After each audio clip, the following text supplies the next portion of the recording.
الله الرحمن الرحيم. الحمد لله نحمده ونستعينه ونستغفره ونؤمن به ونتوكل عليه ونعوذ بالله من شرور أنفسنا ومن سيئات أعمالنا. من يهده الله فلا مضل له ومن يضلله فلا هادي له. وأشهد أن لا إله إلا الله وأشهد أن سيدنا ومولانا محمدا عبده ورسوله. وصلى الله تعالى على النبي الأمي وعلى آله وأصحابه وبارك وسلم تسليما كثيرا كثيرا. أما بعد، معزز خواتین اسلام، سیدنا حضرت آدم علیہ السلام سے لے کر اور ہمارے نبی اکرم صلی اللہ علیہ وسلم تک بے شمار انبیاء اور رسول تشریف لائے، جنہوں نے دنیا میں اللہ تعالیٰ کے احکامات اور اللہ کی شریعت اور اللہ کے دین کو اپنی امتوں تک پہنچانے کی ذمہ داری کو بحسن خوبی انجام دیا۔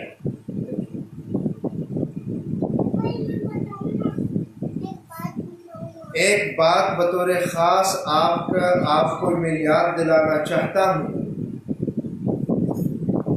کہ اللہ تعالیٰ اپنے بندوں میں سے جس کسی کو اپنا نبی یا رسول بناتا ہے، یہ بہت ہی نیک، طبیعت اور اخلاق کے لحاظ سے سب سے اعلیٰ ہوا کرتے ہیں۔ اللہ تعالیٰ اپنے برگزیدہ بندوں میں سے ان کا انتخاب کرتا ہے، جن کے اخلاق سب سے اعلیٰ ہوں، جن کے معاملات صاف ہوں، اور جو لوگوں سے محبت کرتے ہوں اور لوگ ان سے محبت کرتے ہیں۔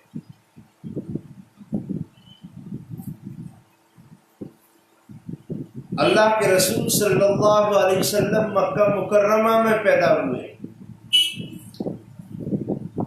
اور آپ کا بچپن، آپ کی جوانی مکہ مکرمہ کی پہاڑیوں کے درمیان میں ہی گزری۔ اللہ کے رسول صلی اللہ علیہ وسلم کو 40 سال کی عمر میں نبوت عطا کی گئی۔ 40 سال تک آپ نبی نہیں تھے، بلکہ ایک عام انسان کی طرح لوگوں کے درمیان میں تھے، لیکن آپ کی نیکی اور آپ کے اخلاق کا یہ عالم تھا کہ مکہ اور مکے کے آس پاس، بلکہ کہنا چاہیے پورے اہل حجاز، اللہ کے رسول صلی اللہ علیہ وسلم کے اخلاق سے، آپ کی دیانتداری سے اور آپ کی پاک بازی سے متاثر تھے۔ مکہ مکرمہ کا بچہ بچہ اور بوڑھا بوڑھا اور مرد اور خواتین سب لوگ جانتے تھے کہ یہ شخص بہت زیادہ سچا اور امانت دار آدمی ہے۔ میں اللہ کے رسول صلی اللہ علیہ وسلم کی ہر دل عزیزی کے لیے آپ کو ایک قصہ سناتا ہوں، اس سے آپ کو اندازہ ہوگا کہ اللہ کے رسول صلی اللہ علیہ وسلم سے لوگ کتنی محبت کرتے تھے، حالانکہ اس وقت اللہ کے رسول نبی بھی نہیں بنائے گئے تھے۔ ایک مرتبہ مکہ مکرمہ میں بہت زیادہ بارش ہوئی، جس کی وجہ سے بیت اللہ پانی میں ڈوب گیا اور اس میں کچھ اس کی دیواروں یا چھتوں میں کوئی خرابی پیش آ گئی۔ تو مکہ کے سردار جمع ہوئے اور انہوں نے ارادہ کیا کہ ہم چندہ کرنے کے بعد میں اللہ کے گھر کی دوبارہ تعمیر کریں گے۔ چنانچہ چندہ کیا، بیت اللہ کو تعمیر کیا۔ جو اللہ کی نیک بندیاں مکہ مکرمہ حاضر ہوئی ہیں اور اللہ کے گھر کا دیدار نصیب ہوا ہے، انہوں نے دیکھا ہوگا کہ کعبے کی چوکھٹ کے برابر میں ایک پتھر لگا ہوا ہے جس کو حجر اسود کہا جاتا ہے۔ حدیث شریف کے اندر آتا ہے کہ یہ پتھر جنت کا پتھر ہے، اور جو بھی حج اور عمرہ کرنے جاتا ہے اور اس پتھر کا استلام کرتا ہے، اس کو بوسہ دیتا ہے، تو حدیث شریف کے اندر آتا ہے کہ اللہ تعالیٰ قیامت کے دن اس پتھر کو آنکھیں عطا فرمائیں گے، اور یہ ان لوگوں کو دیکھ دیکھ کر کے سفارش کرے گا اور جنت میں داخل کرے گا جن لوگوں نے دنیا میں اس کو بوسہ دیا ہوگا۔ حدیث شریف میں یہ بھی آتا ہے کہ اللہ تبارک و تعالیٰ نے اس پتھر کو جب جنت سے اتارا تو یہ پتھر دودھ کی طرح سفید تھا، لیکن انسانوں کے گناہوں کی وجہ سے وہ کالا ہو گیا۔ تو اس پتھر کو بیت اللہ کی تعمیر کے بعد میں اس پتھر کو دیوار میں ٹانگنا اور نصب کرنے کا معاملہ پیش آیا۔ ظاہر بات ہے کہ جب اتنا بابرکت پتھر ہے تو مکہ مکرمہ کے ہر سردار نے کہا اور ہر قبیلے کے آدمی نے کہا کہ ہمارے قبیلے اور ہمارے خاندان کا سردار اس پتھر کو ٹانگے گا۔ چنانچہ اختلافات اتنے بڑے کہ ایسا لگنے لگا کہ کہیں ایسا نہ ہو کہ مکہ مکرمہ کے لوگوں کے درمیان اور قبائل اور خاندان کے درمیان میں جنگیں شروع ہو جائیں۔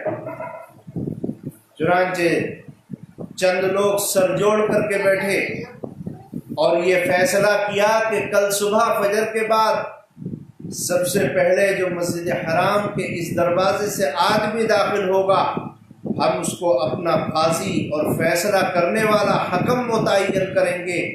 وہ جو حجر اسود کے سلسلے میں فیصلہ کر دے گا وہ ہم سب کو منظور ہوگا۔ چنانچہ دوسرے دن لوگوں نے دیکھا کہ اس بیت اللہ کے اس دروازے سے، مسجد حرام کے اس دروازے سے سب سے پہلے اللہ کے رسول صلی اللہ علیہ وسلم داخل ہوئے۔ سارے سرداران عرب نے کہا ہم لوگ جانتے ہیں کہ یہ لڑکا بہت سچا، امانت دار اور نیک ہے، ہم اس کو اپنا فیصلہ کرنے والا مقرر کرتے ہیں، لہذا یہ جو بھی حجر اسود کے سلسلے میں فیصلہ کرے گا ہمیں اس کو منظور کرنا پڑے گا۔ اللہ کے رسول صلی اللہ علیہ وسلم کو فیصل بنایا گیا۔ آپ نے وہ فیصلہ فرمایا کہ تاریخ میں اس کی نظیر نہیں ملتی۔ آپ نے فرمایا کہ ایک چادر لے کر آؤ۔ وہ چادر کو منگوایا گیا۔ اللہ کے رسول صلی اللہ علیہ وسلم نے اپنے دستے مبارک سے اس پتھر کو چادر پر رکھ دیا، اور اس کے بعد میں آپ نے مکہ کے تمام خاندانوں اور قبیلوں کے سرداروں کو آواز لگائی، اور آپ نے بلانے کے بعد میں فرمایا کہ اس چادر کے تمام کونوں کو چاروں طرف سے آپ لوگ پکڑ لیں۔ چنانچہ جتنے سردار تھے ان لوگوں نے ملنے کے بعد ان چادروں کے کونوں کو اور کناروں کو پکڑ لیا، اور سارے لوگ اٹھا کر کے اس پتھر کو بیت اللہ کے قریب تک لائے۔ اس کے بعد میں نبی کریم علیہ السلام نے اپنے دستے مبارک سے اس پتھر کو اٹھایا اور بیت اللہ کی دیوار میں نصب کر دیا۔ اللہ کے رسول صلی اللہ علیہ وسلم کی ذہانت دیکھیے کہ آپ نے اختلاف کو ختم فرمایا اور حجر اسود کو نصب کرنے میں تمام قبائل اور خاندانوں کے سرداروں کو حصے دار بنا دیا۔ تو میرا کہنے کا مقصد یہ ہے کہ اس وقت مکہ کے سرداروں نے، جو بڑی عمر کے لوگ تھے، اللہ کے رسول کو فیصلہ کرنے کے لیے اور حکم تسلیم کرنے کے لیے مقرر فرمایا کیا، اس وجہ سے کہ اللہ کے رسول کی طبیعت اور اخلاق بے نظیر تھی۔ میرا کہنے کا مقصد یہ ہے کہ اللہ تعالیٰ جس کو نبی بناتا ہے، اللہ تعالیٰ جس کو رسول بناتا ہے، وہ عام انسان نہیں ہوا کرتا، بلکہ وہ اللہ کی مخلوق میں سب سے زیادہ ذہین، سب سے زیادہ نیک، سب سے زیادہ پاکیزہ اور سب سے زیادہ با اخلاق ہوا کرتے ہیں۔ چنانچہ اللہ کے رسول صلی اللہ علیہ وسلم نے فرمایا کہ میرے باپ کے نسب میں اور میری ماں کے نسب میں، اللہ کے رسول نے فرمایا کہ میرے باپ سے لے کر میرے باپ، میرے باپ کے باپ، ان کے باپ، ان کے باپ، میرے والد سے لے کر حضرت آدم تک کسی نے بھی میرے خاندان میں زنا نہیں کیا۔ اور آپ نے فرمایا کہ میری ماں اور میری کی ماں کی ماں اور ان کی ماں اور ان کی ماں، حتیٰ کہ میری ماں سے لے کر حضرت آدم تک کسی نے بھی، کسی عورت نے بھی میرے سلسلہ خاندانی کے اندر زنا نہیں کیا۔ اللہ کے رسول صلی اللہ علیہ وسلم کے باپ کا سلسلہ نسب بھی اور ماں کا سلسلہ نسب بھی دنیا کا سب سے پاک ترین سلسلہ نسب ہے۔ اللہ کے رسول، اللہ تعالیٰ میری ماں و بہنوں، جن کے ماں باپ اور جن کا خاندان نیک ہوا کرتا ہے اور اچھے اخلاق ان کے اندر ہوا کرتے ہیں اور دینداری ہوا کرتی ہے، اس سے چلنے والا سلسلہ نسب بھی پاک ہوتا ہے اور اس میں پیدا ہونے والی اولاد بھی نیک ہوا کرتی ہے۔ اور جن سلسلہ نسب کے اندر گندگیاں پھیل جاتی ہیں، مرد اور عورت غیر اخلاقی کاموں میں پڑ جاتے ہیں، تو اس میں پیدا ہونے والی نسل اور پیدا ہونے والے بچے اور تیار ہونے والی اولاد بھی غیر پسندیدہ اور غیر اخلاقی ہوا کرتی ہے۔ تو اللہ کے رسول دنیا کے سب سے نیک آدمی، اللہ تعالیٰ کے سب سے پسندیدہ آدمی، چنانچہ اللہ کے رسول کے باپ کا سلسلہ نسب بھی سب سے اعلیٰ، اللہ کے رسول کی ماں کا سلسلہ نسب بھی سب سے اعلیٰ۔ میری ماں و بہنوں، اسی طرح اللہ کے رسول صلی اللہ علیہ وسلم کی بیویاں روئے زمین کی سب سے نیک ترین عورتیں تھیں، سب سے نیک ترین عورتیں تھیں، اس لیے کہ ضابطہ بیان کیا گیا، الصالحات للصالحین الفاحشات للفاحشین، نیک عورتیں نیک مردوں کے لیے بنائی گئیں اور نیک عورتیں اور بد عورتیں بد مردوں کے لیے بنائی گئیں۔ یہ اللہ کا ضابطہ ہے۔ جو مرد اپنی پاکی کے ساتھ زندگی گزارتا ہے اور اپنی جوانی کی حفاظت کرتا ہے، اللہ تعالیٰ اس کے لیے جوڑا بھی ایسا ہی بنا کر بھیجتا ہے جس عورت نے اپنی پاکیزگی کو باقی رکھا ہو، اور جس مرد نے اپنی زندگی کو اور جوانی کو اجاڑ دیا، اللہ تعالیٰ اس کے لیے عام ضابطے کے مطابق ایسے ہی جوڑے کو منتخب فرماتا ہے جس نے اپنی پاکیزگی کو اکھاڑ پھینکا ہو۔ اور یہی حال عورتوں کا ہے، جس لڑکی نے پاکیزہ زندگی گزاری اور رات دن اللہ تعالیٰ کے لیے اپنی زندگی کو وقف کر دیا اور غیر مردوں کے سامنے اس کی نگاہیں نہیں اٹھی، اللہ تعالیٰ روئے زمین پر جو اس کا جوڑا بناتا ہے، وہ جوڑا بھی ایسا ہی ہوا کرتا ہے جس کی نگاہیں غیر عورتوں کی طرف نہیں اٹھا کرتی۔ اور جس عورت نے اپنی جوانی کی حفاظت نہیں کی، جس عورت نے اپنی جوانی کی حفاظت نہیں کی اور جس نے اپنی نگاہوں کی حفاظت نہیں کی، تو اس کے لیے وہی منتخب کیا جاتا ہے جو اسی کیٹیگری اور اسی درجے کا ہوا کرتا ہے۔ تو اس ضابطے سے بات سمجھ لو اور خوب سمجھ لو، جب اللہ کے رسول دنیا کا سب سے نیک آدمی، اللہ کے رسول کے والد کا نسب سب سے پاکیزہ اور والدہ کا نسب سب سے پاکیزہ، چنانچہ اللہ کے رسول کی بیویاں بھی دنیا کی سب سے پاکیزہ عورتیں ہیں، سب سے پاکیزہ عورتیں ہیں۔ میری ماں و بہنوں، اللہ کے رسول نے ایک روایت کے مطابق 11 نکاح کیے، ایک روایت کے مطابق 12 نکاح کیے، اور بعض علماء اکرام نے لکھا ہے کہ اللہ کے رسول نے 16 نکاح بھی کیے ہیں۔ سوال یہ پیدا ہوتا ہے کہ اللہ کے رسول صلی اللہ علیہ وسلم کو اتنے نکاح کرنے کی ضرورت کیا پیش آئی؟ دیکھو میری ماں و بہنوں، میں آپ کے سامنے اس مسئلے کو مختصر انداز میں بیان کر کے اپنی بات کو آگے بڑھاؤں گا۔ قرآن کریم میں اس مسئلے کو بیان کیا گیا کہ ایک مرد کے لیے 4 عورتوں سے ایک ساتھ نکاح کرنا جائز ہے، ایک مرد کے لیے 4 عورتوں سے نکاح کرنا جائز ہے، 4 عورتوں سے زیادہ سے ایک ساتھ آدمی نکاح نہیں کر سکتا۔ یہاں بعض ہماری ماں بہنوں کو یہ سوال پیدا ہوتا ہے کہ آخرکار عورتوں کے ساتھ یہ ظلم کیوں ہوا کہ ایک مرد کو 4 2 یا 3 عورتوں سے نکاح کرنے کی اجازت دی گئی۔ بظاہر ایسا لگتا ہے کہ اللہ تعالیٰ نے عورتوں کے ساتھ ظلم کیا ہے۔ یہ بات دماغ سے آپ نکال دو، یہ بات دماغ سے آپ نکال دو۔ اگر ایک مرد کو 1 سے لے کر 4 تک عورتوں سے نکاح کرنے کی اجازت ہے تو یہ عورتوں کے ساتھ ظلم نہیں ہے، بلکہ یہ عورتوں کے ساتھ اسلام اور اللہ کی خیر خواہی ہے۔ یہ اللہ کی خیر خواہی ہے۔ کیسے میں آپ کو بتاتا ہوں، جب دنیا کے اندر دوسری جنگ عظیم ہوئی اور پوری دنیا کے اندر جنگیں لڑی گئی آج سے 75 سال پہلے، اس وقت چائنا کی فوج بہت بڑی تعداد میں ماری گئی، اور اس فوج کے اندر جو مرد تھے مارے گئے۔ اس ملک کے اندر عورتیں زیادہ رہ گئیں اور مرد کم رہ گئے، نکاح کرنے کے لیے مرد نہیں ملے، تو چنانچہ ان عورتوں نے اپنے گھر کے باہر ایک بورڈ لگا دیا جس پر لکھا ہوا تھا کہ ہمیں 1 رات کے لیے مرد چاہیے، 1 رات کے لیے مرد چاہیے۔ دیکھا، یہ عورتیں زنا کے لیے اتارو ہو گئی، اس لیے کہ چین کے اندر وہاں پر 1 سے زیادہ نکاح کرنے کی اجازت نہیں تھی۔ میری ماں بہنوں، اس لیے شریعت نے اس حکم کو نازل کیا کہ اگر اللہ نہ کرے ایسے حالات پیش آ جائیں کہ کسی جنگ کے موقع پر یا کسی آسمانی آفت کے موقع پر مرد مارے جائیں اور عورتیں زندہ رہ جائیں، تو کم سے کم ایک مرد 4 عورتوں سے نکاح کر کے سب کو عزت والی زندگی دی جا سکتی ہے۔ اس لیے اللہ تعالیٰ نے اس انتظام کو بنایا، اس لیے اللہ نے انتظام کو بنایا۔ بہرحال العام انسان کو 4 عورتوں سے نکاح کرنے کی اجازت ہے، لیکن اللہ کے رسول صلی اللہ علیہ وسلم کو آپ کے لیے 4 سے بھی زیادہ نکاح کرنے کی اجازت تھی۔ چنانچہ ایک روایت کے مطابق آپ نے 11 نکاح فرمائے، ایک روایت کے مطابق آپ نے 12 نکاح فرمائے، اور بعض روایات کے مطابق آپ نے 16 نکاح فرمائے۔ میری ماں بہنوں، یاد رکھنا، خوب یاد رکھنا، اس بات کو یاد رکھو، اللہ کے رسول نے اپنی نفسانی خواہشات کے لیے اتنی عورتوں سے نکاح نہیں فرمایا۔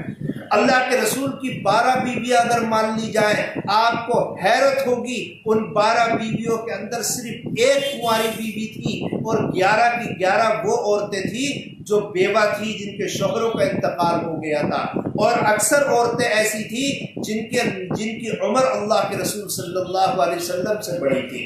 آپ کو حیرت ہوگی، اللہ کے رسول نے جب پہلا نکاح کیا اور آپ کی عمر جب 25 سال کی تھی، جو عین جوانی کا وقت ہوتا ہے، اس وقت بھی آپ نے جو نکاح کیا وہ 40 سال کی اس ادھیڑ عمر کی عورت سے نکاح کیا جو 2 شوہروں کے بیچ رہ چکی تھی، جس کے 2 شوہروں کا انتقال ہو چکا تھا۔ میری ماں بہنوں، میں یقین دلاتا ہوں اللہ کے رسول نے اپنی خواہش پورا کرنے کے لیے اتنا نکاح نہیں کیے، بلکہ اللہ کے رسول نے دین اور ملت اسلامیہ اور مسلمانوں کی ضرورتوں کی وجہ سے اتنے نکاح کیے ہیں۔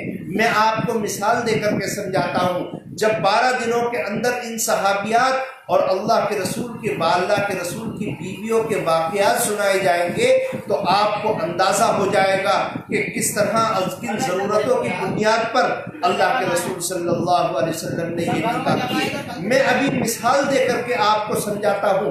مثال کے طور پر ایک اللہ کے رسول کی بیوی ہے جس کا نام صفیہ ہے۔ یہ حضرت صفیہ رضی اللہ تعالی عنہ ایک یہودی عالم کی لڑکی تھی۔ اس سے پہلے اس زمانے میں اللہ کے رسول صلی اللہ علیہ وسلم مسلمان اور اسلام کے جتنے لوگ دشمن تھے اس میں یہودیوں کا نمبر اول تھا۔ اس چنانچہ جتنی جنگیں ہوئی ہیں ان جنگوں میں یہودیوں کا ہاتھ تھا، یا تو یہودیوں نے آ کر کے خود اللہ کے رسول کے خلاف جنگیں لڑی ہیں یا اللہ کے رسول کے دشمنوں کی مدد کی ہے۔ چنانچہ جتنی بھی جنگیں تھیں ان میں یہودیوں کا ہاتھ تھا۔ اللہ کے رسول نے حضرت صفیہ سے جب نکاح کیا، جو ایک یہودی خاندان کی چشم و چراغ تھی، اس نکاح کرنے کی برکت یہ ہوئی کہ پھر اس کے بعد میں جتنی بھی جنگیں ہوئی ہیں اس میں کسی میں بھی یہودیوں نے اللہ کے رسول کے خلاف جنگ نہیں لڑی، اللہ کے رسول صلی اللہ علیہ وسلم کے خلاف جنگ نہیں لڑی۔ آپ نے دیکھا کہ ایک نکاح کی وجہ سے کتنی جنگیں ٹل گئی. تو اللہ کے رسول نے حضرت صفیہ سے جو نکاح کیا ہے اس نکاح کی وجہ یہی تھی کہ تاکہ یہودیوں سے ہماری آپس کی جنگیں بند ہو جائیں. اسی طرح ایک اللہ کے رسول صلی اللہ علیہ وسلم کی بیوی ہے حضرت جویریہ رضی اللہ تعالی عنہ. یہ بنو مستلق کے ایک سردار کی بیٹی تھی. میری ماں بہنوں آپ کو حیرت ہوگی کہ بنو مستلق جو عرب کا مشہور قبیلہ تھا جس کی طاقت شہ سواری اور اسی طرح تلوار بازی کے سامنے بہت کم لوگوں کو ٹھہراؤ اور جماؤ ہو پاتا تھا، اس کے سردار کی بیٹی کا نام جویریہ تھا. اللہ کے رسول یہ جو بنو مستلق خاندان تھا اس نے 12 جنگوں کے اندر اللہ کے رسول کے دشمنوں کی مدد کی ہے. اللہ کے رسول نے جب حضرت جویریہ سے نکاح کر لیا تو پھر بنو مستلق نے کبھی بھی اللہ کے رسول اور اللہ کے رسول کے مسلمانوں اور صحابہ کے خلاف جنگ میں حصہ نہیں لیا. تو آپ نے دیکھا کہ ایک نکاح کرنے کی وجہ سے کتنی جنگیں لڑ گئی، اس لیے اللہ کے رسول نے نکاح کیا. میری ماں بہنوں حضرت زینب بنت جحش رضی اللہ تعالیٰ عنہ سے اس لیے نکاح کیا، جب ان کے حالات آئیں گے تو ہم آپ کو تفصیل سے بتائیں گے کہ اللہ کے رسول نے ایک رسم تھی اس زمانے میں کہ متبنہ بیٹے کی بیوی سے نکاح کرنا حرام سمجھا جاتا تھا. اللہ کے رسول نے اس رسم کو ختم کرنے کے لیے اور لوگوں کو بتانے کے لیے کہ متبنہ بیٹا حقیقی بیٹا نہیں ہوا کرتا، اس رسم کو ختم کرنے کے لیے اللہ کے رسول صلی اللہ علیہ وسلم نے یہ نکاح کیا. اسی طرح آپ نے دیکھا اللہ کے رسول کی بیویوں میں ایک بیوی ہے حضرت ام حبیبہ رضی اللہ تعالیٰ عنہ جو مکہ کے سردار ابو سفیان کی بیٹی ہے. اور آپ کو ایک بات بتاؤں، مکہ کے اندر جو سب سے بڑا سردار تھا ابو جہل کے مرنے کے بعد اور قتل ہونے کے بعد میں جتنی جنگیں ہوئی ہیں ان جنگوں میں سب سے زیادہ آگے بڑھ کر حصہ لینے والے اور لیڈر بن کر جنگوں کو انجام دینے والے ابو سفیان ہی تھے. لیکن اللہ کے رسول نے جب ام حبیبہ سے نکاح کر لیا تو ابو سفیان پھر کسی جنگ میں شریک نہیں ہوئے. تو آپ نے دیکھا کہ بعض عورتوں کی نکاح کرنے کی وجہ سے کتنی بڑی بڑی جنگیں ٹل گئی. اور اسی طرح حضرت عائشہ صدیقہ رضی اللہ تعالیٰ عنہ سے نکاح کیا، اس کا مقصد اور حکمت یہ تھی چونکہ حضرت عائشہ کی عمر چھوٹی تھی اور آپ جانتی ہیں کہ چھوٹی عمر کا آدمی یا عورت اس کا حافظہ اور دماغ اچھا ہوتا ہے. اللہ کے رسول نے ان کو اپنے پاس رکھا اور دین کی چھوٹی چھوٹی باتیں سکھائیں.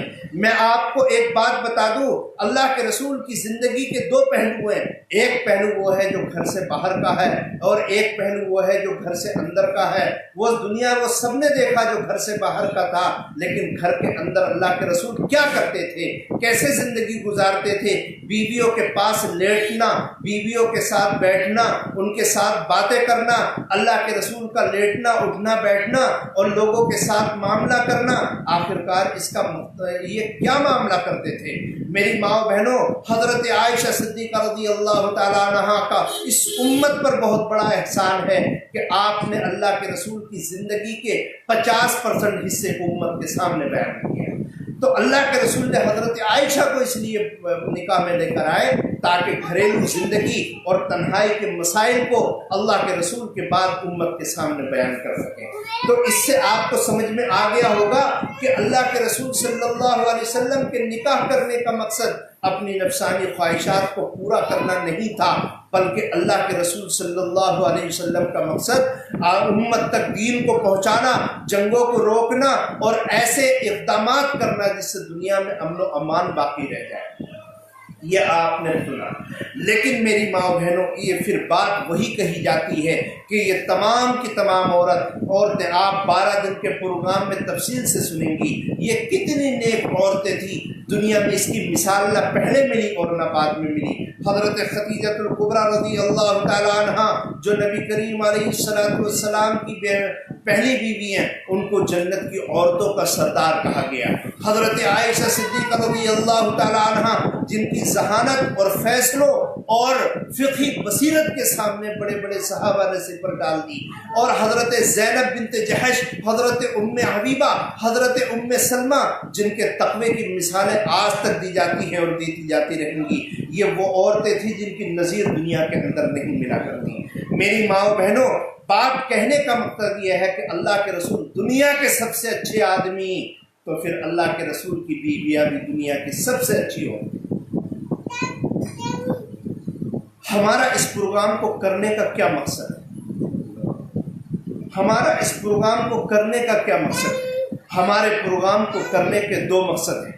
ایک مقصد تو یہ ہے کہ ہم اللہ کے رسول کی بیویوں کے حالات سننے کے بعد اللہ کے رسول صلی اللہ علیہ وسلم کی سنتوں کو جانیں، اللہ کے رسول کی بیویوں کی سنتوں کو جانیں اور اس پر ہم عمل کرنا شروع کریں۔ اور دوسرا مقصد یہ ہے کہ آپ اپنی بچیوں کو تاکہ سنیں، خود بھی عمل کریں، اور ان بچیوں کو جو آپ کے پالنوں میں اور آپ کی گودیوں میں کھیلا کرتی ہیں ان کو آپ بتائیں، بیٹے اللہ کے رسول کی بیویوں کے لیے نیک عادات اور اخلاق ہیں، اس کی بنیاد پر وہ دنیا کے اندر نیک بنیں۔ نہ تو آپ کو محلے میں جمع کرنا مقصد ہے، نہ ہمارے پاس اتنا وقت ہے، نہ آپ کے پاس اتنا وقت ہے۔ روزے کی حالت میں آپ کا آنا بھی سر آنکھوں پر اور ہم لوگوں کی محنت کرے، اللہ کرے قبول ہو۔ اس کا مقصد صرف یہی ہے تاکہ اللہ کے رسول کی بیویوں کی اچھائیاں یاد کر کے خود بھی عمل کریں اور اپنی بچیوں کو اس پر عمل کرنے والے بنائیں۔ میری ماں بہنوں، اگر ان 500 اور 1000 عورتوں میں سے اگر کوئی عورت، ایک بھی عورت کمر بستہ ہو گئی اور اس نے یہ ارادہ کر لیا کہ میں اپنی بچیوں کی تربیت اللہ کے رسول کی بیویوں اور اللہ کے رسول کی لڑکیوں کے انداز پر کروں گی، تو خدا کی قسم ہماری محنت اور آپ لوگوں کا آنا اور جانا اور تھکنا سب کا سب محنت اور کارگزاری میں آ جائے گا۔ مجھے امید ہے کہ آپ توجہ کے ساتھ سنیں گی اور اللہ کے رسول صلی اللہ علیہ وسلم کی بیویوں کے حالات سننے کے بعد اور یاد کرنے کے بعد میں ان کو اپنے بچوں کو سنائیں گی اور یاد کریں گی۔ میری ماں و بہنوں، آج پہلا دن ہے، آج ہمارے پروگرام کا پہلا دن ہے، اس لیے ہم عورتوں اللہ کے رسول صلی اللہ علیہ وسلم کی بیویوں کے سلسلے میں زیادہ وضاحت نہیں کریں گے، اس لیے ہم اپنے موضوع کی طرف چلتے ہیں اور سب سے پہلے بی بی حضرت خدیجۃ الکبریٰ رضی اللہ تعالی عنہا کے حالات بیان کرتے ہیں۔ حضرت خدیجۃ الکبریٰ رضی اللہ تعالی عنہ مکہ مکرمہ میں پیدا ہوئی۔ حضرت خدیجۃ الکبریٰ رضی اللہ تعالی عنہ کا نام حضرت خدیجہ، ان کا لقب طاہرہ ہے اور ان کی نسبت اور کنیت ہے ام حالہ۔ حضرت خدیجہ کا نام خدیجہ، لقب طاہرہ، اور حضرت خدیجۃ الکبریٰ رضی اللہ تعالیٰ عنہ رضی اللہ تعالیٰ عنہ کی کنیت نسبت ام خالہ ہے۔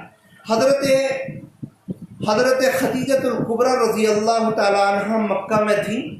اللہ کے رسول صلی اللہ علیہ وسلم کا خاندان اور حضرت خدیجۃ الکبریٰ رضی اللہ تعالیٰ عنہ کا خاندان ایک ہی ہے، دونوں کا تعلق قبیلہ قریش سے ہے۔ اللہ کے حضرت خدیجۃ الکبریٰ رضی اللہ تعالی عنہ کے والد کا نام خویلد نام کے ان کے والد تھے، اور ان کا حال یہ تھا کہ وہ مکہ کے بڑے بڑے سرداروں میں ان کا شمار ہوتا تھا۔ اگر اللہ کے رسول صلی اللہ علیہ وسلم اور حضرت عائشہ حضرت خدیجۃ الکبریٰ رضی اللہ تعالی عنہ کے خاندانی سلسلے نسب کو دیکھا جائے تو چھٹی پشت میں جا کر کے دونوں ایک باپ کی اولاد بن جاتے ہیں۔ مثلا ان کے دادا، ان کے دادا چھٹی پشت میں جا کر دونوں دو بھائیوں کی اولاد بن جاتے ہیں، اور 7ویں پشت میں جانے کے بعد میں ایک آدمی کی 2 اولاد کی اولاد بن جاتے ہیں۔ تو یہ حضرت خدیجہ اور حضرت نبی کریم علیہ السلام دونوں کے دونوں قبیلے قریش سے ہیں اور دونوں کے دونوں ایک ہی خاندان سے ہیں۔ اللہ کے رسول حضرت خدیجۃ الکبریٰ کے جو والد ہیں خویلد، ان کا حال یہ تھا کہ یہ مکہ مکرمہ کے سب سے امیر ترین آدمی اور سب سے بڑے تاجر تھے۔ اس زمانے میں کیا ہوتا تھا؟ اس زمانے میں مکہ مکرمہ ایک ایسی جگہ جو عورتیں گئی ہیں وہ جانتی ہیں کہ وہاں نہ تو پانی ہے، کسی علاقے میں وہاں پتھروں سے اور پتھروں کے درمیان سے کہیں کوئی پانی نہیں نکلتا۔ اسی طرح نہ وہاں کوئی غلہ پیدا ہوتا ہے، وہاں کوئی درخت بھی نہیں ہے، وہاں کوئی آدمی کھیتی نہیں کر سکتا، کیونکہ چاروں طرف پہاڑ ہیں اور بڑے بڑے پتھر ہیں اور پتھریلی زمین ہے جس کے اندر کسی چیز کو اگانا اور پیدا کرنا تقریباً ناممکن ہے۔ اس لیے قرآن کریم میں اس کو وادی ذی زرع کہا گیا۔ تو مکہ مکرمہ کے رہنے والے جو لوگ تھے، ان کا جو ذریعہ معاش تھا، ان کا ذریعہ معاش یہ تھا کہ وہ مکہ مکرمہ سے باہر مال لے کر کے جاتے تھے اور اس کو بیچ کر آتے تھے، اور باہر سے مال لا کر کے مکہ مکرمہ میں مال کو بیچا کرتے تھے۔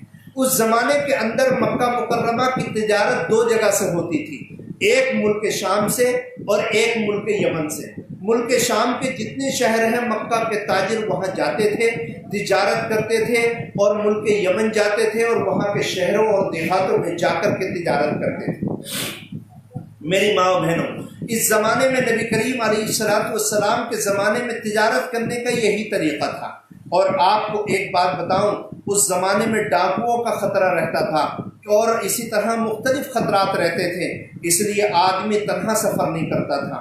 پورا ایک قافلہ 50، 100، 200 لوگوں کا تیار ہوتا اور وہ اپنے ساز و سامان کو اپنے اپنے اونٹوں پر لادتے، اور یہ 100 آدمیوں کا قافلہ ایک ساتھ چلا کرتا تھا، اور مہینوں میں کبھی 4 مہینے، کبھی 3 مہینے اور کبھی 6 مہینے میں تجارت کر کے یہ اپنے ملک واپس آتا تھا۔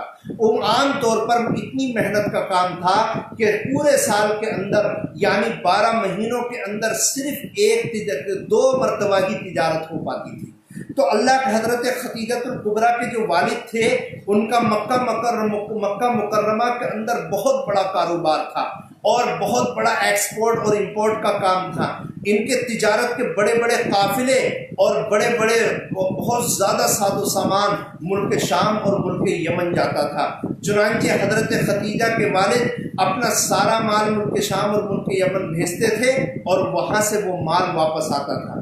میرا خیال یہ ہے، جو کتابوں سے ہمیں معلوم ہوتا ہے، کہ اس زمانے میں مکہ مکرمہ کے سب سے زیادہ مالدار آدمی اور سب سے زیادہ معزز آدمی حضرت خدیجہ الکبریٰ کے والد تھے۔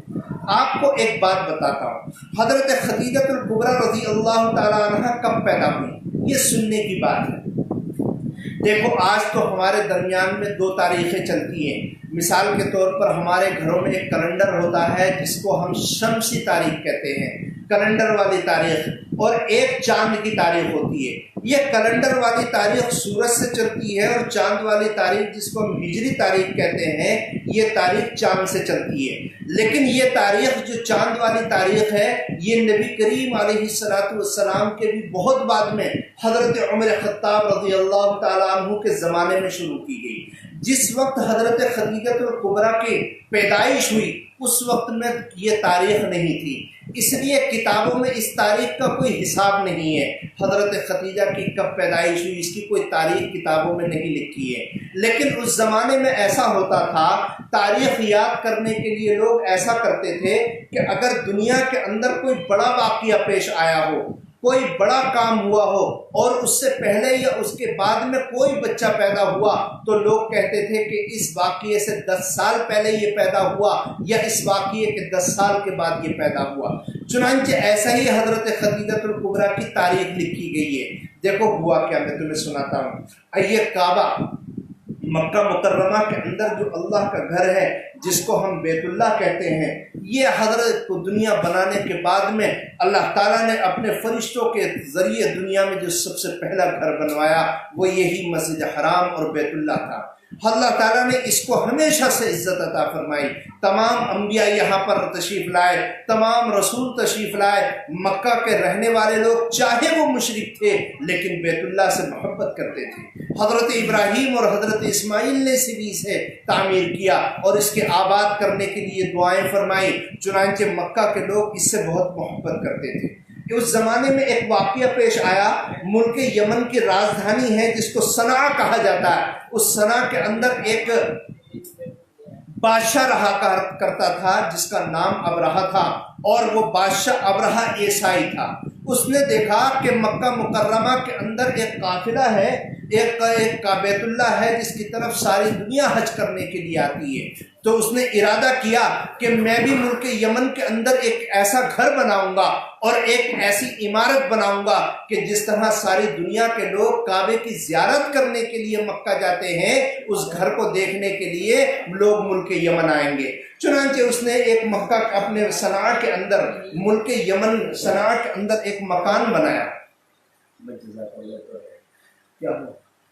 ایک مکان بنایا اور ساری دنیا کے اندر اعلان کر دیا کہ لوگ مکہ مکرمہ بیت اللہ کا حج کرنے کے لیے نہ جائیں بلکہ ملک یمن آئیں، اور آنے کے بعد میں یہاں پر ہمارے گھر کا دیدار کریں اور اس کی زیارت کریں۔ ظاہر سی بات ہے کہ بیت اللہ اللہ کا گھر ہے، لوگوں کو اس کے ساتھ محبت تھی، مکہ کے لوگوں کو اس کے ساتھ محبت تھی، ان کو برا لگا۔ ایک واقعہ پیش آیا، اور وہ واقعہ یہ پیش آیا کہ ایک آدمی مکہ سے ملک یمن گیا اور وہ رات میں کسی طرح اس بادشاہ ابرہہ نامی بادشاہ کی اس عمارت میں داخل ہو گیا، اور داخل ہونے کے بعد میں اس نے پاخانہ کیا، اور پاخانہ کرنے کے بعد میں گندگی کو اپنے ہاتھ میں لیا، اور لینے کے بعد میں بادشاہ کی اس عمارت کی دیواروں پر اس پاخانے کو مل دیا۔ اس کا مقصد یہ تھا کہ وہ اس عمارت کی توہین کرنا چاہتا تھا۔ چنانچہ جب صبح کو بادشاہ کو معلوم ہوا کہ رات مکہ کے رہنے والے کسی آدمی نے ہمارے بنائے ہوئے گرجا گھر کی توہین کر دی ہے، تو اس نے قسم کھائی کہ اللہ کی قسم میں اس وقت تک چین سے نہیں بیٹھوں گا جب تک میں بیت اللہ کو ٹکڑے ٹکڑے نہ کر دوں اور اس کی بنیادوں کو زمین سے نہ اکھاڑ دوں۔ چنانچہ اس نے بڑے بڑے ہاتھیوں کو تیار کیا اور منگوایا۔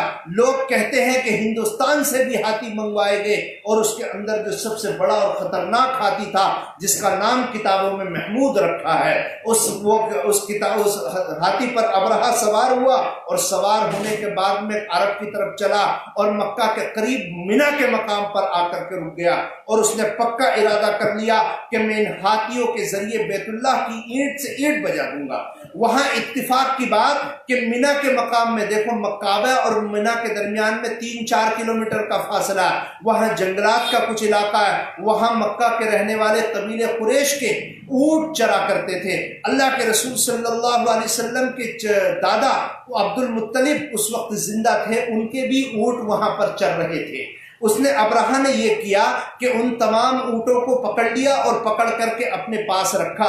اس کا مقصد یہ تھا کہ میں ان اونٹوں کو اپنے پاس رکھوں گا تو مکہ کے لوگ روتے اور گڑ گڑاتے میرے پاس آئیں گے اور مجھ سے معافی مانگیں گے۔ چنانچہ جب مکہ میں معلوم ہوا کہ یمن کے بادشاہ ابرہہ نے ہمارے اونٹوں کو پکڑ لیا ہے، اس وقت مکہ کے سردار ہمارے نبی کریم علیہ السلام کے دادا حضرت عبد المطلب سردار تھے۔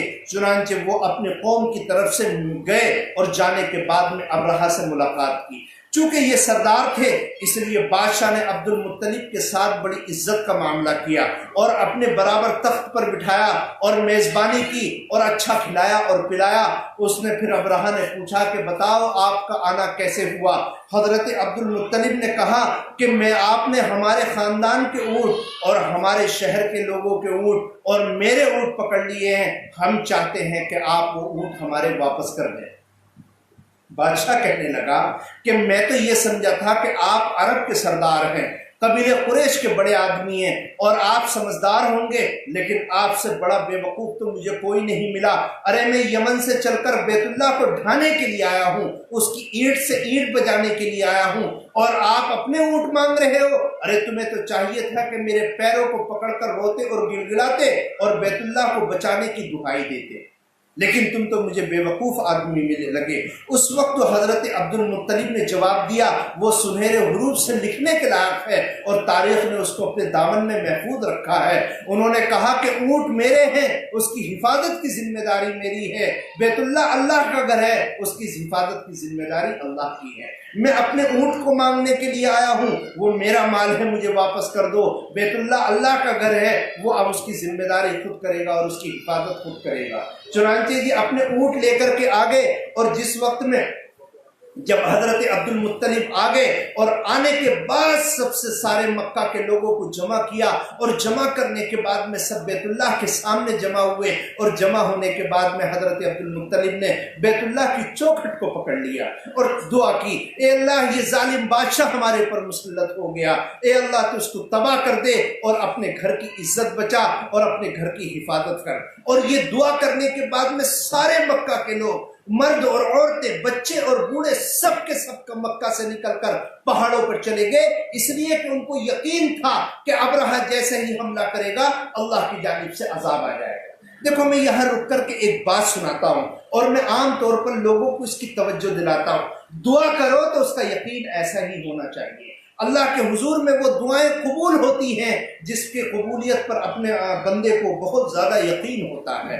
میری ماؤں بہنوں دیکھو، حضرت عبد المطلب نے اہل مکہ کے ساتھ بیت اللہ کی چوکھٹ کو پکڑ کر دعا کی، اور اس دعا کی قبولیت پر اتنا یقین تھا کہ سارے لوگوں کو لے کر کے مکہ سے نکل گئے۔ ہمیں بھی اپنی دعاؤں پر اسی طرح یقین ہونا چاہیے اور ہمیں ماننا چاہیے کہ اللہ تعالی ہماری دعاؤں کو قبول کرنے والا ہو۔ دیکھو جب بات آ گئی تو میں بات یہاں سنا دوں تاکہ ہم سب کو فائدہ ہو جائے اور تاکہ ہم سب کے لیے نفع کا ذریعہ ہو۔ ہم لوگ کہتے ہیں، سب کہتے ہیں، ہمارے ہاں بوڑھے بھی کہتے ہیں، عورتیں بھی کہتی ہیں، بچے بھی کہتے ہیں، بڑے بھی کہتے ہیں کہ ہمیں اللہ پر یقین ہے۔ ہم کہتے ہیں ہمیں اللہ پر یقین ہے، لیکن سچی بات یہ ہے کہ ہمیں اللہ کے ساتھ عقیدت ہے، یقین نہیں۔ ہمیں اللہ کے اوپر یقین نہیں، عقیدت ہے۔ اگر اللہ کے اوپر ہمیں یقین ہو تو پھر دنیا میں ہمارا کوئی کام نہیں رک سکتا۔ اس کو ایک مثال سے سمجھو، آپ نے دیکھا ہوگا، ہم نے اپنے بچپن میں بھی دیکھا ہے اور لوگوں نے سرکس میں بھی دیکھا ہوگا کہ ایک رسی باندھی جاتی ہے اور اس رسی پر ایک آدمی پیر چل کر کے آتا تھا، پیروں پر چلتا تھا۔ تو ایک آدمی ایک سرکس کے اندر کرتب دکھانے کے لیے آیا اور وہ اس رسی پر چلا۔ پہلے وہ ڈنڈا لے کر کے آیا اور اس رسی پر چلا، کبھی ڈنڈے کو ادھر جھکاتا، کبھی ڈنڈے کو اس طرف جھکاتا، اور وہ پوری رسی پار کر کے آگے نکل گیا۔ اس کے بعد میں وہ واپس آیا تو ڈنڈے کو پھینک دیا اور بغیر کسی ڈنڈے کے سہارے رسی پہ چلتا ہوا واپس آ گیا۔ لوگوں نے تالیاں بجائیں کہ ایک باریک رسی پر ایک آدمی چل کر کے آ گیا۔ اس کے بعد میں پھر اس نے ایک سائیکل منگوائی اور سائیکل منگوا کر کے اس رسی پر سائیکل چلکائی۔ لوگوں کو حیرت ہوئی اور لوگوں نے بہت زیادہ تالیاں بجائی اور اس کی مدح سرائی کی۔ چنانچہ پھر وہ ادھر سے واپس آیا، سائیکل چلاتا ہوا آیا اور ایک آدمی کو اپنی سائیکل کے پیچھے بٹھا کر کے آیا اور سائیکل لے کر کے پار ہو گیا۔ اکیلا نہیں، سائیکل چلا کر کے لایا اور سائیکل کے پیچھے ایک آدمی کو بٹھا کر کے لایا۔ پھر وہ اس نے سارے لوگوں نے اس کی تعریف کی۔ اس نے لوگوں کے سامنے ایک بات کہی، یہ بتاؤ کہ میں نے 4 مرتبہ تمہارے سامنے رسی پر چل کر دکھایا، پیدل بھی چلا، سائیکل بھی چلائی، ایک آدمی کو پیچھے بٹھا کر کے بھی میں نے چلایا، بتاؤ میں نے 4 مرتبہ اس رسی کو پار کیا ہے، کیا میں 5ویں مرتبہ بھی اگر سائیکل پر کسی کو بٹھا کر رسی پر پار کرنا چاہوں تو کر لوں گا یا نہیں کر لوں گا؟ لوگوں نے کہا کہ آپ نے جب 4 مرتبہ اس رسی کو پار کر لیا ہے تو 5ویں مرتبہ بھی کر لیں گے، ہمیں یقین ہے کہ آپ کر لیں گے، یہ کام کر لیں گے۔ تو وہ آدمی بولا کہ اگر تمہیں اتنے سارے مجمع میں اگر تمہیں میرے اوپر یقین ہے تو تم میں سے کوئی آدمی اٹھے اور میرے ساتھ سائیکل پر پیچھے بیٹھے اور میں اس کو رسی پار کراتا ہوں۔ اب پورے مجمع میں کوئی آدمی نہیں اٹھا اور کوئی اٹھنے کے لیے تیار نہیں ہوا۔ اس سے معلوم یہ ہوا کہ ان میں سے کسی کو بھی اس پر یقین نہیں تھا، عقیدت تھی، یقین نہیں تھا۔ اگر یقین ہوتا تو کوئی بھی آدمی اٹھ کر اس کی سائیکل کے پیچھے بیٹھ جاتا اور وہ آدمی سائیکل پار کرا دیتا۔ یہی حال ہمارا اور آپ کا ہے۔ ہم زبان سے کہتے ہیں کہ اللہ پر ہمیں یقین ہے، بھروسہ ہے۔ میری ماں بہنوں، ہمیں اسی طرح یقین اور بھروسہ ہے جیسے سرکت دیکھنے والے لوگوں کو اس سائیکل چلانے پر یقین اور بھروسہ تھا۔ ہمیں اللہ پر عقیدت ہے، بھروسہ نہیں ہے۔ اگر ہم اللہ پر یقین کر لیں اور بھروسہ پیدا کر لیں تو دنیا کے سارے کام چل سکتے ہیں، دنیا کے بگڑے ہوئے سارے کام ہو سکتے ہیں۔ چنانچہ حضرت عبد المطلب نے مکہ کے لوگوں کے ساتھ مل کر کے بیت اللہ کی چوکھٹ کو پکڑا اور چوکھٹ کو پکڑنے کے بعد میں اپنے کعبے کی حفاظت کے لیے دعا کی اور مکہ سے نکل گئے۔ حیرت یہ ہوئی کہ جب وہ قافلہ ابرہہ کا لشکر بیت اللہ کو ڈھانے کے لیے آگے آیا تو اللہ تعالیٰ نے ابابیل، ایک چھوٹا پرندہ ہوتا ہے اس پرندوں کو سمندر کی طرف سے بھیجا. ان کے منہ کے اندر باریک باریک پتھری تھی. جیسے مثال کے طور پر ہمارے پہلے گھروں میں کے اندر ہنڈیاں ہوا کرتی تھی, ان مٹی کی ہنڈیوں کو اگر توڑ دیا جائے تو باریک ٹکڑے ہو جاتے ہیں. ایسے باریک مٹی کے کنکر تھے. اس نے جیسے ہی اوپر سے چھوڑا وہ کنکری چھوڑی اور اس آدمی کے سر پر وہ لگتی تھی اور پیٹ چیرتے ہوئے, ہاتھی کو چیرتے ہوئے نیچے سے نکل جاتی تھی. میری ماں و بہنوں, کتابوں میں لکھا ہوا کہ اللہ تعالیٰ نے اس ابرہہ کو نہیں مارا بلکہ یہ پاگل ہو کر کے مرا اور مکہ مکرمہ میں پاگلوں کی زندگی گزارتا تھا. یہ واقعہ جب پیش آیا اس وقت حضرت خدیجہ الکبریٰ کی عمر 15 سال تھی. یہ واقعہ جب پیش آیا تو حضرت خدیجہ الکبریٰ رضی اللہ تعالی عنہا کی عمر 15 سال تھی. اس واقعے سے 15 سال پہلے حضرت خدیجہ پیدا ہوئی تھی اور جس وقت یہ واقعہ پیش آیا اللہ کے رسول صلی اللہ علیہ وسلم اس واقعے کے 50 دن کے بعد پیدا ہوئے. تو دیکھو حضرت خدیجہ الکبریٰ اس واقعے سے 15 سال پہلے پیدا ہوئی اور اللہ کے رسول اس واقعے کے 50 دن کے بعد پیدا ہوئے. تو حضرت خدیجہ اور اللہ کے رسول صلی اللہ علیہ وسلم کے درمیان اگر حساب لگایا جائے تو تقریباً 15 سال کا فرق ہے. حضرت خدیجہ 15 سال بڑی اور اللہ کے رسول صلی اللہ علیہ وسلم 15 سال چھوٹے. میری ماں و بہنوں, حضرت خدیجہ رضی اللہ تعالیٰ عنہ شروع سے ہی نیک تھی. ان کے اخلاق کا بھی پورے ملک کے اندر اور پورے مکہ کے اندر شہرہ تھا اور وہ اتنی سمجھدار اور ذہین اور فطین عورت تھی کہ لوگ ان کے معاملات پر اعتماد کیا کرتے تھے. چنانچہ جب یہ بڑی ہو گئیں اور بڑی ہونے کے بعد میں نکاح کے لائق ہو گئیں تو ان کے ایک چچا زائد بھائی تھے ورقہ ابن نوفل. وہ بھی نیک آدمی تھے. انہوں نے کبھی بھی بتوں کی پوجا نہیں کی. وہ حضرت عیسیٰ علیہ السلام کے ماننے والوں میں سے تھے اور حضرت عیسیٰ علیہ السلام کے دین اور مذہب پر پوری زندگی گزاری. ان کے والد حضرت خدیجہ الکبریٰ کے والد نے اپنے بھتیجے ورقہ ابن نوفل کے ساتھ اپنی لڑکی کا رشتہ طے کر دیا. لیکن اللہ کی مرضی, اللہ کا کرنا دیکھو کہ یہ رشتہ باقی نہیں رہا اور منگنی ٹوٹ گئی. لیکن میں آپ کو ایک بات بتا دوں, یہ ورقہ ابن نوفل وہی شخص ہے جس کا قصہ ہم آگے سنائیں گے. اور وہ قصہ کیا ہے؟ جب اللہ کے رسول صلی اللہ علیہ وسلم کا حضرت خدیجہ الکبریٰ سے نکاح ہو گیا, حضرت خدیجہ الکبریٰ سے نکاح ہو گیا اور اللہ کے رسول صلی اللہ علیہ وسلم کو نبی بنایا گیا. اور سب سے پہلے جب نبوت کی وحی اللہ کے رسول کے اوپر آئی ہے اور آپ غار ہرا سے گھبراتے ہوئے گھر تشریف لے آئے اور آپ اتنے گھبرائے ہوئے تھے کہ آپ کا چہرہ پیلا ہو چکا تھا, آپ کے بدن کے اوپر پسینہ بہ رہا تھا اور آپ فرما رہے تھے زمینونی مجھے چادر اڑاؤ. حضرت خدیجہ الکبریٰ نے اپنے سینے سے لگا لیا. اللہ کے رسول صلی اللہ علیہ وسلم پریشان تھے. ہم نے دیکھا ہے کہ اگر گھر میں کوئی پریشان اور ڈر جائے تو عورتیں ان کو تعویذ کرنے والوں کے پاس لے جاتی ہیں. چنانچہ حضرت خدیجہ الکبریٰ اللہ کے رسول صلی اللہ علیہ وسلم کو اپنے چچا زاد بھائی ورقہ ابن نوفل کے پاس لے گئی کہ دیکھو بھائی ان کو کیا ہو گیا, اچانک ہی کسی چیز کو دیکھ کر کے ڈر گئے, آخرکار وہ کیا چیز تھی اور ان کے اوپر کیا حالات پیش آئے. ورقہ ابن نوفل نے جب نبی کریم علیہ السلام کو دیکھا اور اللہ کے رسول کی ساری باتیں سنی تو فوراً ان کی آنکھوں میں چمک آ گئی اور وہ کہنے لگے مجھے ایسا لگتا ہے کہ یہ شخص وہی ہے, یہ وہی نبی ہے جس کے بارے میں ہماری کتابوں میں لکھا ہے کہ آخری نبی مکہ میں پیدا ہوگا. اور جس آدمی کو تم نے دیکھا وہ کوئی شیطان اور جن نہیں بلکہ وہ اللہ کا وہی فرشتہ حضرت جبرائیل ہے جو حضرت موسیٰ, حضرت عیسیٰ, حضرت ابراہیم, حضرت آدم اور حضرت نوح کے پاس میں وہی لے کر کے آئے. مجھے پورا یقین ہے کہ آپ آخری نبی بنائے جائیں گے. اور ورقہ نے اس وقت ایک بات کہی تھی, کاش میں اس وقت زندہ رہوں, کاش اے محمد میں اس وقت تک زندہ رہوں جب تمہاری قوم تمہیں شہر سے نکالے گی تو میں تمہارے ساتھ کھڑے ہو کر تمہاری حمایت کروں گا. اللہ کے رسول صلی اللہ علیہ وسلم کو بڑی حیرت ہوئی. آپ نے فرمایا اے ورقہ, سارا مکہ کے لوگ مجھے سچا مانتے ہیں اور امانت دار مانتے ہیں اور سارا مکہ مجھ سے محبت کرتا ہے, کیا ایسا وقت بھی آئے گا کہ لوگ مجھے میرے شہر سے نکال دیں گے؟ ورقہ نے کہا ہماری کتابوں میں ایسا ہی لکھا ہوا ہے کہ آپ کو اس شہر سے نکالا جائے گا. چنانچہ چنانچہ ایک وقت ایسا آیا کہ اللہ کے رسول کو اپنے لوگوں کی وجہ سے ہجرت فرمانا پڑی، مکہ چھوڑنا پڑا، لیکن اللہ کے حسن اتفاق دیکھیے اس وقت تک برقہ ابن نوفل زندہ نہیں رہے، اس وقت تک ورقہ ابن نوفل زندہ نہیں رہے۔ یہ ورقہ ابن نوفل تو حضرت خدیجہ الکبریٰ رضی اللہ تعالیٰ عنہ کا ان کے ساتھ رشتہ ہوا، لیکن رشتہ باقی نہیں رہا۔ آپ ذرا یہ دیکھیے کہ حضرت خدیجہ الکبریٰ کے اندر کیا خصوصیت تھی جن کو یاد کیا جائے۔ نمبر 1 مکہ کی سب سے زرین عورت تھی، نمبر 2 اپنے باپ کی عزت کرنے والی تھی، نمبر 3 معاملے کو انتہائی اچھا نبھانے والی تھی، نمبر 4 دولت کی ہوس نہیں تھی، نمبر 5 اچھے آدمی کی پرکھ تھی۔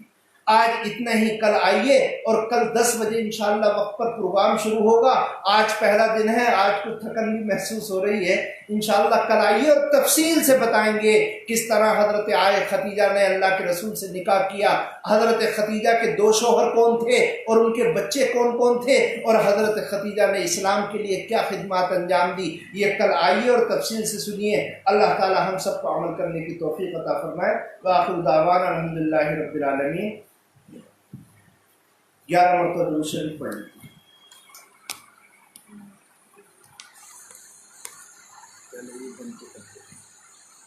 چلو